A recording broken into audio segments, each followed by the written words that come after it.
நான் பயப்படுகிற நாளில் உம்மை நம்புவேன். எந்த நாளிலே, எந்த வேளையிலே, எப்பொழுது என்னை பயம் என்ற ஒரு சத்ரு அல்லது ஒரு உணர்வு என்னை தாக்குகிறதோ அந்த வேளையிலே நான் செய்கிற ஒரு காரியம், நான் உம்மை நம்புவேன், நான் உம்மை நம்புவேன் என்று தாவீது சொல். ஒரு முறை தாவீது பெலிஸ்தர் அவர்களுடைய பெலிஸ்தருடைய தேசத்தில் காத் என்ற அந்த பட்டணத்தில், அந்த ஊரிலே அவர் பிடிக்கப்பட்டார் என்றால் கிட்டத்தட்ட அவர் பிடிக்கப்பட்ட சூழ்நிலைகளுக்குள்ளாக அவர் அகப்பட்டு கொண்டார், அவரை சூழ்ந்து கொண்டார்கள். அந்த வேளையில் தான் தாவீது இந்த வார்த்தையை பயன்படுத்துகிறார், நான் பயப்படுகிற நாளில் உம்மை நம்புவேன். 56ஆம் சங்கீதம் தொடர்ந்து நீங்கள் வாசிச்சிங்கன்னா 4ஆம் வசனத்தில், தேவனை முன்னிட்டு அவருடைய வார்த்தையை புகழுவேன், தேவனை நம்பியிருக்கிறேன், நான் பயப்படேன், மாம்சமானவன் எனக்கு என்ன செய்வான்.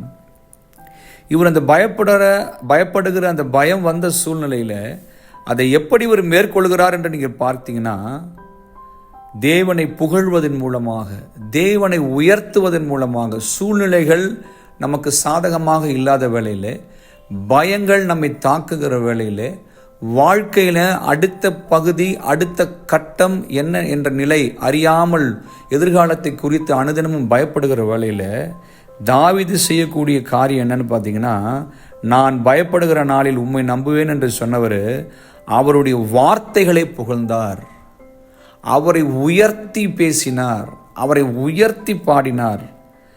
தேவனை நம்பியிருக்கிறேன், நான் பயப்படேன், மாம்சமானவன் எனக்கு என்ன செய்வான் என்று 4ஆம் வசனத்தில் பின்பகுதியை வாசிக்கிறோம்.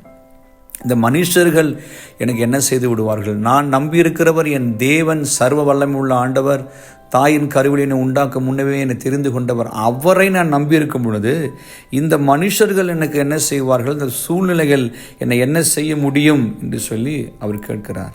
5ஆம் வசனம், நித்தமும் என் வார்த்தைகளை புரட்டுகிறார்கள், எனக்கு தீங்கு செய்வதே அவர்கள் முழு எண்ணமாக இருக்கிறது. ஒவ்வொரு நாளும் இவருடைய வார்த்தைகளை புரட்டுவதும் இவருக்கு தீங்கு செய்வது மட்டுமே அவர்களுடைய முழு எண்ணமாக இருந்தது. இவருக்கு தீங்கு செய்து இந்த மனுஷனை தாக்கி இந்த மனுஷனை நிர்மூலமாக்கணும். இது ஒவ்வொரு நாளும் தாவீதினுடைய எதிர்காலனுடைய எண்ணங்களாக இருந்தது. அவர்கள் ஒன்று கூடியிருக்கிறார்கள், திரளானவர்களாக இருக்கிறார்கள். 9ஆம் வசனம் சொல்கிறது, நான் உம்மை நோக்கி கூப்பிடும் நாளில் என் எதிரிகள் பின்னிட்டு திரும்புவார்கள், தேவன் என் பக்கத்தில் இருக்கிறார் என்பதை அறிவேன் என்று 9ஆம் வசனத்தில் சொல்கிறார். இந்த மனுஷனுடைய விசுவாசம், நம்பிக்கை என்னன்னு பார்த்தீங்கன்னா, முழுமையாக கர்த்தரை நம்பினார், முழுமையாக தேவனை நம்பிக்கையாக வைத்திருந்தார். வண்ணாந்திரத்தில் அவர் அலைந்து திரிந்த நாட்களில் எல்லாம் தேவனை தனக்கு நம்பிக்கையாக வைத்திருந்தார். நான் உம்மை நோக்கி கூப்பிடும் நாளில் என் எதிரிகள் பின்னிட்டு திரும்புவார்கள் என்று சொல்கிறார். ஆண்டவரே, எப்படிப்பட்ட சூழ்நிலையாக இருந்தாலும் பரவாயில்ல, நான் அங்கிருந்து உம்மை நோக்கி கூப்பிடும் பொழுது, நான் ஆண்டவரே என்று சொல்லி உம்மை நோக்கி கூப்பிடும் பொழுது, உம்மை புகழ்ந்து நான் பேசும் பொழுது, உமது வார்த்தைகளை துதிக்கும் பொழுது, விசுவாச வார்த்தைகளை அறிக்கை செய்யும் பொழுது, மனுஷன் எனக்கு என்ன செய்வான், நான் உம்மை நம்பியிருக்கிறேன் என்று நான் உம்மை உயர்த்தும் பொழுது, இந்த சூழ்நிலைகள் என்னை என்ன செய்யும், நான் உம்மை நம்பியிருக்கிறேன் என்று தேவன் உயர்த்தும் பொழுது, இந்த பிரச்சனைகள் நம்ம என்ன செய்யும், நான் உம்மை நம்பியிருக்கிறேன் தேவனை என்று தேவனை உயர்த்தும் பொழுது, இந்த வியாதிகள் என்ன செய்யும், இந்த கடன்கள் என்ன செய்யும், இந்த பல பாடுகள் என்ன செய்யும், இப்படிப்பட்ட பயங்கள், காரியங்கள் என்ன செய்யும், நான் உம்மை நம்பியிருக்கிறேன் என்று விசுவாசமாய் தாவீதை போல நாமும் அறிக்கை செய்யும் பொழுது, அவரை புகழ்ந்து பாடும் பொழுது, வார்த்தைகளை கொண்டு அவரை தியானித்து அவரை உயர்த்தும் பொழுது, நம்முடைய சத்துருக்களை தேவன் பின்னிட்டு போக செய்வார். தேவன் தாம் இந்த வார்த்தைகளை ஆசீர்வதிப்பாராக. தேவ கிருபை நம்மை சூழ்ந்து கொள்வதாக. ஆமேன்.